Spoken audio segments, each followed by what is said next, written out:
In today's Farm Report, this week is National 4-H Week, and as part of National 4-H Week, I had a chance to speak with Becky Moe, the 4-H program coordinator for Morrison County. One of the activities that she talked about, among the many that are going on, was the recent win by the Morrison County Crow Wing County General Livestock Knowledge Bowl team down in Nebraska. Well, that's kind of a soft spot for me. I do have two of my daughters on the team. There's 3 girls from Crow Wing County and 1 young lady from Morrison County, Samantha Phillips. She's our Morrison County person. Also, Hannah Stadinsky, Athena Moe, and Alicia Moe. And they won our 4-H General Livestock Regional Competition way back last March. And then they went on to win the state competition in April.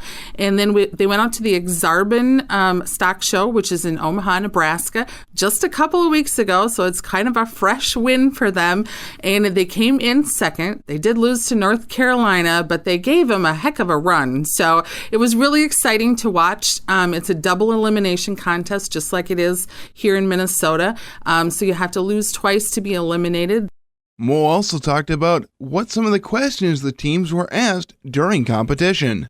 With the General Livestock Contest, they look at beef, sheep, swine, and meat goats. And they can be asked questions from anything from breeds to meat parts to nutrition to general care of the animal and current events as well. So they're very well-rounded. And we've been speaking with Becky Moe, the 4-H program coordinator for Morrison County, all part of National 4-H Week. If you're interested in joining 4-H or becoming an adult volunteer, call 632-0161 or go to www.extension.umn.edu. Local and regional food systems. It is a growing and popular aspect of agriculture. Partly because of support from the Agriculture Department, Ag Secretary Tom Vilsack told us over the last 6 years, USDA has pumped over $800 million into local food systems, from promoting farmers markets to starting and growing food hubs, local food processing businesses, and other ways of getting locally grown products from farms to schools, stores, and other buyers. And Vilsack has just announced another $35 million in new funding from 4 different grant programs. And the reason? It's an opportunity to really expand and diversify opportunities within agriculture. We've got a lot of returning veterans. We've got a lot of women who are interested in potentially getting in the farming business, but they may not be fortunate enough to be part of a farm family. So this local and regional food system movement creates an entryway for them to help get into the business, to help diversify agriculture, to help support rural America. And bring good, fresh food to consumers. Gary Crawford for the U.S. Department of Agriculture, Washington. How a producer stores the grain for sale later can impact how the price is when they go to sell it. Dan Martins with the University of Minnesota Extension Service Office has some suggestions on storing grain. Let's take a look at a couple of suggestions related to storing grain. Some of this is from information put together by former U of M Extension grain handling specialist Bill Wilkie. 1, for best success in storing grain, clean grain to remove chaff, weed seeds, and broken kernels. I'll add that this is a year on some fields particularly to consider how well you are removing weed seed, with some herbicide-resistant weeds and weeds that emerge and produce seeds well into the summer. I know situations where hail kept the crop canopy open a little longer in the summer and supported more weed growth. Some of this weed seed may not be as dry as the crop going into storage. So with the combine and or screen cleaners, it makes sense to do a good job of cleaning the grain. Think about what you're doing with the screenings, related to where weed seeds might wind up in fields later. Note where you see problem spots in fields and talk with your agronomy advisors about strategies to deal with troublesome weeds. Second, handle grain gently to minimize cracked and broken kernels. Part of this has to do with cylinder speeds and clearances that do a good job of thrashing without being more aggressive than necessary. Third, store grain at recommended moisture. You'll see some variation in recommended moisture. From this fact sheet, corn stored up to 6 months, 15%. For more than 6 months, 13%. For soybeans up to 6 months, 13%. And for more than 6 months, 11%. Consider where 6 months puts you in the spring and what kind of weather you might have then. Fourth, aerate stored grain to maintain a cool, uniform, recommended temperature. This has to do with cooling grain after drying and cooling grain as we move into the winter's cooling season.